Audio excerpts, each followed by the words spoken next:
At elevated temperatures, sodium chlorate decomposes to produce sodium chloride and oxygen gas.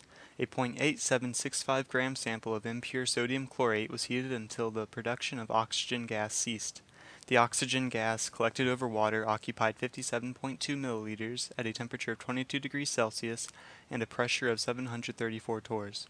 Calculate the mass percent of NaClO3 in the original sample. At 22 degrees Celsius, the vapor pressure of water is 19.8 torrs. Alright, so what this problem is wanting us to find is the mass percent of the sodium chlorate. In order to do that, we need to take the mass of the pure sodium chlorate and divide it by the mass of the impure sample of sodium chlorate. We're given the mass of the impure sample of sodium chlorate to be 0.8765 grams, so we have that taken care of, and we can plug that right into this equation to find the mass percent. But we still need to find the mass of the pure sodium chlorate. In this problem, they gave us the temperature, pressure, and volume of oxygen above water. Now, in the problem, it says that all this oxygen has been basically removed from this sodium chlorate. So, however many moles of oxygen that were in this sample are now above water in a gaseous state as O2. So, since we have the temperature, pressure, and volume of a gas, we can use the ideal gas law to determine how many moles of the gas there is. Then based on how many moles of the oxygen we have, we can determine the moles of the pure sodium chlorate.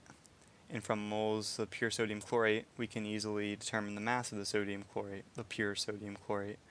And that will be able to be implemented in this equation, and we can find the mass percent. So let's get started. So our first step is going to be using the ideal gas law to determine the number of moles of oxygen gas. So first we're going to need the pressure of the oxygen. In the problem we're given the total air pressure, which is 734 torrs, but we need to remember that total pressure is equal to all the partial pressures added together. So what we're going to need to use is this other given information, that the vapor pressure of water at 22 degrees Celsius, which is our temperature in this problem, is equal to 19.8 torrs. So we can take the total pressure minus the vapor pressure of the water to give us the partial pressure of the oxygen gas, which turns out to be 714 torrs when you take into account sig figs. So we can plug the 714 torrs in for P. Now we need to find the volume of the oxygen. We're given the volume in milliliters, and all we need to do is convert this to liters for this equation. So 0.0572 liters can get plugged in here. Now we need to use the ideal gas constant, which is just something we have to look up. In terms of torrs, it is equal to 62.4 liter torrs per Kelvin mole. Plug that in. Now we need the temperature in Kelvin. We have it in Celsius, and all we have to do is add 273, convert it to Kelvin, so 295 kelvins. Now we can just solve this equation for N. We get 0.00222 moles of O2, and we can move on to the second step.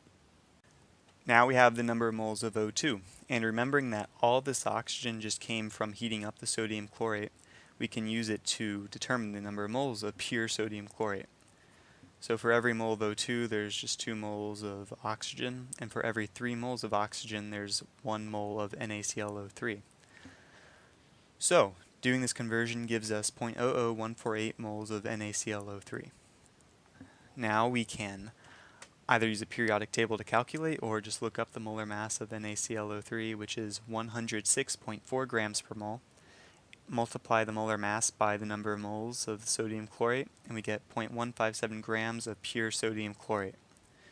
Now we can just do something as simple as plugging in this mass of pure sodium chlorate into this equation we determined that we were going to use at the beginning of the problem.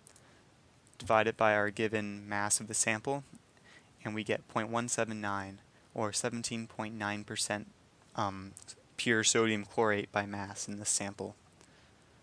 The book's answer, I believe, is 18.0% by mass, and I'm assuming that this is due to the way I treated sig figs in the middle of the problem versus the way they did it. So there's the problem.